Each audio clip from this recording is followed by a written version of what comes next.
প্ৰিয় দৰ্শক আজিৰ মোৰ ব্লগটো হৈছে গাড়ীৰ বিষয়ে আৰু আহি পাইছোহি ফ্ৰেঞ্চ গাড়ীৰ ব্ৰেণ্ড চিট্ৰনৰ শ্ব'ৰুমলৈ 1919 চনতে আৰম্ভ হোৱা এটি বহু পুৰণি গাড়ীৰ কোম্পানী হৈছে চিট্ৰন ভাৰতীয় বজাৰত বৰ্তমান চিট্ৰনৰ দুখন গাড়ী C3 আৰু C5 উপলব্ধ আপোনালোকৰ সন্মুখত এইখন হৈছে C3 turbocharged engine turbocharged engineৰ শক্তি naturally aspirated engineতকৈ বেছি হয় Citroen C3ৰ এটি চমু বিৱৰণ আপোনালোকক দিবলৈ বিচাৰিছো C3 হৈছে এখন প্ৰিমিয়াম hatchback য'ত SUV গাড়ীৰ ফিলিং আহে এইখন গাড়ীৰ দুটা engine types হৈছে PureTech 82 naturally aspirated আৰু PureTech 110 turbo engine আৰু গাড়ীখনৰ দুটা variants হৈছে live আৰু feel naturally aspirated engine PureTech 82 live আৰু feel দুটা variant উপলব্ধ আৰু PureTech 110 turbo engineত অকল feel variant হে উপলব্ধ চাৰিটা মনোটৰ্ন আৰু ছটা dual tone খালা অপচনেৰে C3 পৰিপূৰ্ণ C3 পেট্ৰল গাড়ী হয় আৰু সিলিণ্ডাৰ তিনিটা আছে দুইখনতে PureTech 82 আৰু PureTech 110 ডিসপ্লেসমেন্ট CC হৈছে 1197 PureTech 82 আৰু PureTech 110ত 1199 ম্যাক্সিমাম ইঞ্জিন আউটপুট হৈছে 82 PS 5750 RPMত PureTech 82 আৰু PureTech 110ত হৈছে 110 PS 5500 RPMত ম্যাক্সিমাম টৰ্ক হৈছে 115 Nm 3750 RPMত PureTech 82 আৰু 190 Nm 1750 RPMত PureTech 110 fuel efficiency মানে মাইলেজ হৈছে 19.8 19.8 PureTech 82 আৰু 19.4 19.4 PureTech 110ত PureTech 82 হৈছে 5 speed manual transmission আৰু PureTech 110 হৈছে 6 speed manual transmission দুয়োখনৰে fuel capacity হৈছে 30 liters মানে দুয়োখন গাড়ীতে 30 লিটাৰ পেট্ৰল ভৰাব পৰাৰ সুবিধা আছে গাড়ীখনৰ ভিতৰ আৰু বাহিৰ খুবেই আকৰ্ষণীয় দেখিবলৈ গাড়ীখনৰ ভিতৰত ব্যৱহাৰ হোৱা প্লাষ্টিক আভিজাত্যপূৰ্ণ আৰু গাড়ীখনৰ সিট কেইটাও খুবেই আৰামদায়ক মধ্যমবৃত্ত পৰিয়ালৰ পৰা আৰম্ভ কৰি সকলো শ্ৰেণীৰ মানুহৰ বাবে এইখন গাড়ী চলাবলৈ খুবেই সহজ কিয়নো ভাৰতীয় গ্ৰাহকৰ প্ৰয়োজন অনুসৰি এইখন গাড়ীৰ কন্ট্ৰলছ বিলাক খুব সহজভাৱে বনোৱা হৈছে আহক গাড়ীখনৰ ভিতৰত বহি অলপ ইয়াৰ কন্ট্ৰলছ বিলাক চাওঁ আৰু লগতে গাড়ীখনৰ ভিতৰৰ যিখিনি ইণ্টেৰিয়ৰ সেইখিনি অলপ চাওঁ গাড়ীখনৰ আগফালৰ খিৰিকী কেইখন খোলাৰ সুইচ ড্ৰাইভাৰৰ সিটৰ লগত দিয়া হৈছে কিন্তু পিছৰ খিৰিকীৰ সুইচ ইয়াতে নাই বাৰু হেতু অলপ বেলেগ ধৰণৰ বাকি গাড়ীৰ লগত নিমিলে আৰু যদি ভিতৰত বহি চাওঁ ষ্টিয়াৰিঙৰ আকাৰ একেবাৰে গোলাকাৰ নহয় সাৰ্কুলাৰ নহয় তলৰ ফালে অলপ ভুটা আৰু এইটো ডিজাইনৰ সুবিধা এয়াই হৈছে যে যদি আপোনাৰ হাইট বেছ ওখ তেতিয়া হলে আপুনি ড্ৰাইভিং সিটত বহিলে আপোনাৰ ভৰিখন ষ্টিয়াৰিঙত লাগি থকাৰ সম্ভাৱনা ভালেখিনি কমি যায় আৰু গাড়ীখনৰ ষ্টিয়াৰিঙত চিট্ৰনৰ লোগো ক্ৰোম ফিনিশত দিয়া হৈছে তাৰে লগতে কল ৰিসিভ কৰাৰ সুইচ আৰু ভলিউম আপ ডাউন কৰাৰ সুইচও গাড়ীখনত দিয়া আছে 6 স্পীড মেনুৱেল ট্ৰান্সমিশ্যন আছে খুবেই ধুনীয়া ইনফোটেইনমেণ্ট সিস্টেমটো আৰু এসি কন্ট্ৰলছ খিনিও খুবেই সুবিধাজনক একো ইমান কঠিন নহয় মেনুৱেল এসি কন্ট্ৰলছ হয় আৰু দেখিবলৈও ধুনীয়া ভিতৰৰ ইণ্টেৰিয়ৰ্ছ খিনি যদি আমি প্ৰাইস ৰেঞ্জ চাওঁ আৰু এই ডিজাইনটো এনডাইজড অৰেঞ্জত দিয়া হৈছে এনডাইজড গ্ৰেটো পোৱা যায় নো ডাউট গাড়ীখন AI ফ্ৰেণ্ডলি মানে আৰ্টিফিচিয়েল ইণ্টেলিজেন্স উন্নতভাৱে গাড়ীখনত প্ৰয়োগ কৰা হৈছে আকৌ এবাৰ গাড়ীখনৰ ভিতৰৰ কোষটো সূক্ষ্মভাৱে চাই লওঁ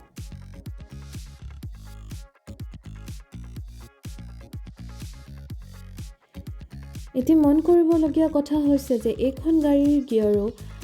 বাকী ফ্ৰেঞ্চ ব্ৰেণ্ডৰ কিছুমান গাড়ীৰ নিচিনাই ৰিভাৰ্ছ গিয়াৰ ফ্ৰণ্টত আছে সেইকাৰণে এনেকৈ দাঙি লৈ ফ্ৰণ্টলৈ আগলৈ ঠেলি দিলে ৰিভাৰ্ছ গিয়াৰ লাগে ছেম ড্ৰাইভাৰৰ নিচিনাই আৰু গাড়ীখনৰ চিটৰ যিটো উপহষ্ট্ৰি খুব ধুনীয়াভাৱে অৰেঞ্জ কালাৰত চিলাই কৰা আছে এইটো দেখিবলৈ অলপ সফিষ্টিকেটেড হয় গাড়ীখনত ভালেখিনি ঠাইত ক্ৰোম ফিনিছ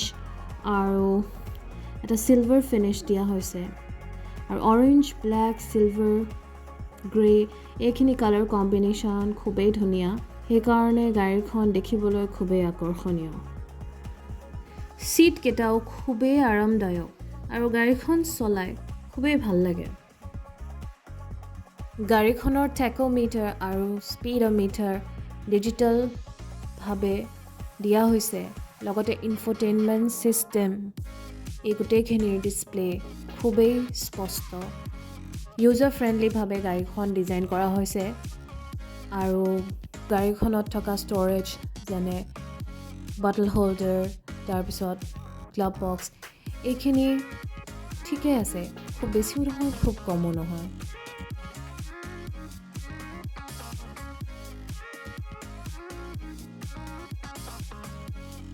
এচিৰ কণ্ট্ৰলছখিনিও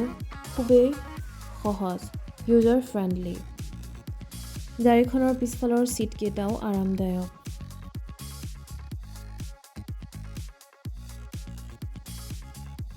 আগফালৰ ভিউ খুবেই স্পষ্ট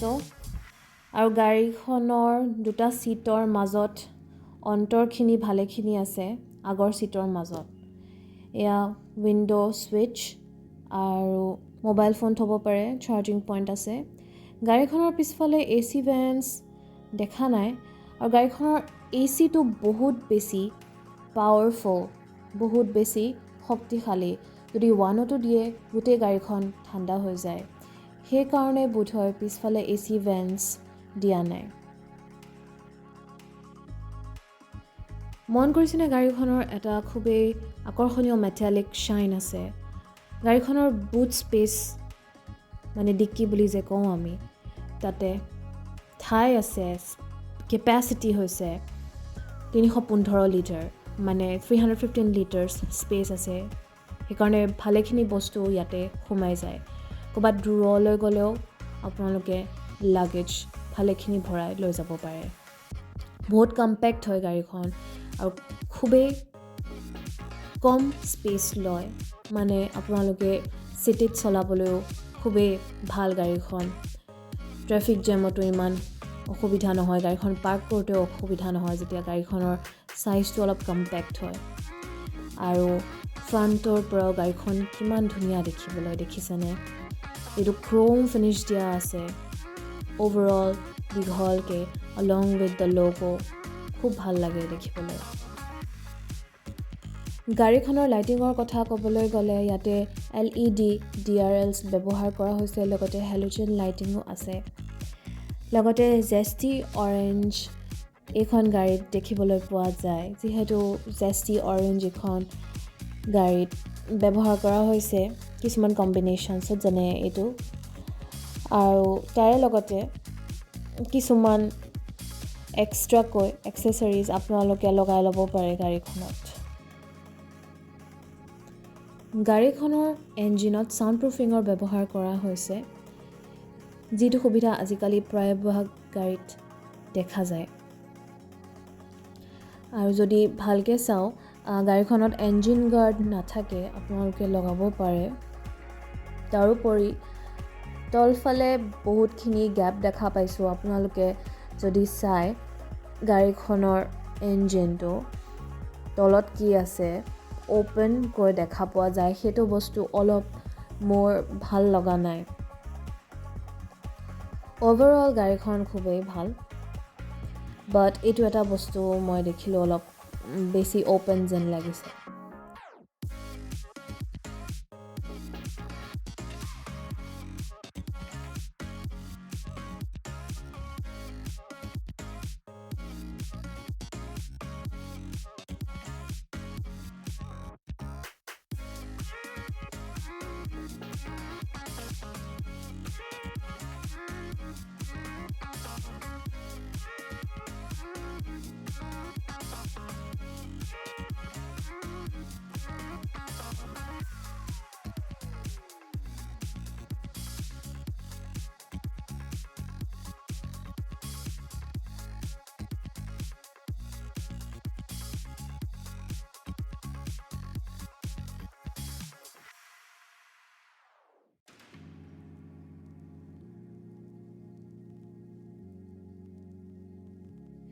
গাড়ীখনত ক্লেডিং খুব ভালকৈ দিয়া হৈছে হুইল আৰ্চ ক্লেডিঙো আছে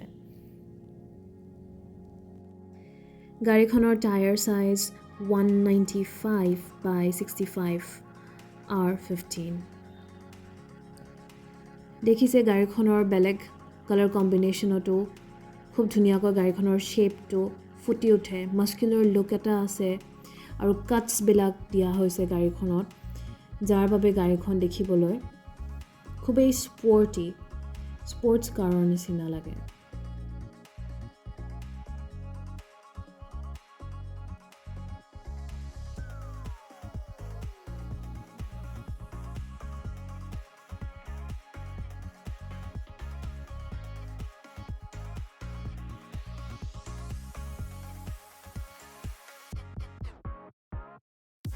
গাড়ী এখন কিনিবলৈ যাওঁতে অকল চালে নহয় গাড়ীখনৰ টেষ্ট ড্ৰাইভ কৰাটো অতিকৈ প্ৰয়োজনীয় গাড়ীখন টেষ্ট ড্ৰাইভ কৰিবলৈ অলপ সময় অপেক্ষা কৰিবলগীয়া হ'ল মই এই গাড়ীখনৰ অকল ব্লগহে বনাইছোঁ তথাপিও টেষ্ট ড্ৰাইভ কৰি আপোনালোকক দেখাম বুলি ভাবিছিলোঁ যিহেতু সেইকাৰণে গাড়ীখনো টেষ্ট ড্ৰাইভ কৰিলোঁ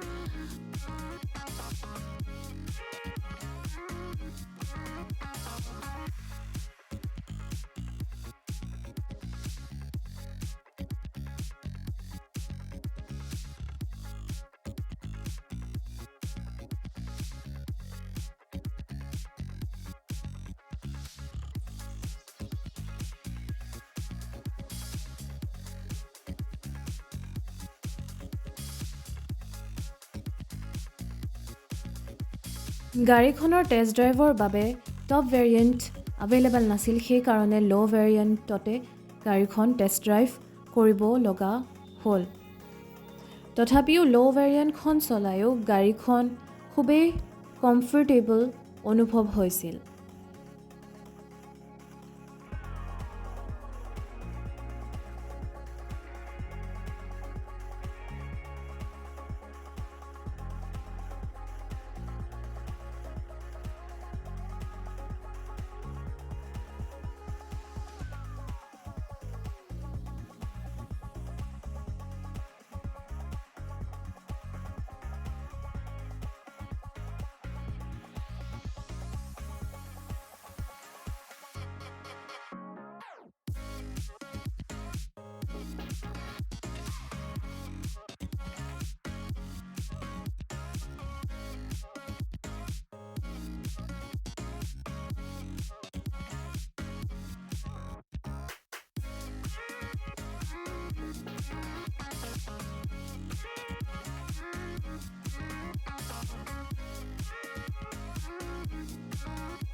গাড়ীখন চলাবলৈ খুবেই সহজ গাড়ীখনৰ ব্ৰেক অলপ দেৰিকৈ লাগিছিল যিহেতু সাৰ্ভিসিং কৰোৱা হোৱা নাছিল বুলি ডিলাৰৰ ফালৰ পৰা কোৱা হৈছিল ডেমো ভেহিকলখন ওভাৰঅল গাড়ীখন খুবেই ভাল আশা কৰিছোঁ এই ভিডিঅ'টি চাই আপোনালোক লাভান্বিত হৈছে এই ভিডিঅ'টি শ্বেয়াৰ কৰিব মোৰ ইউটিউব চেনেলটো সাবস্ক্ৰাইব কৰি দিব ধন্যবাদ এই ভিডিঅ'টি চোৱাৰ বাবে Thank you so much for watching this video. Stay tuned for the next video. এনেকুৱা আৰু ভিডিঅ' আহি আছে প্লিজ চাই থাকিব মোৰ ইউটিউব চেনেল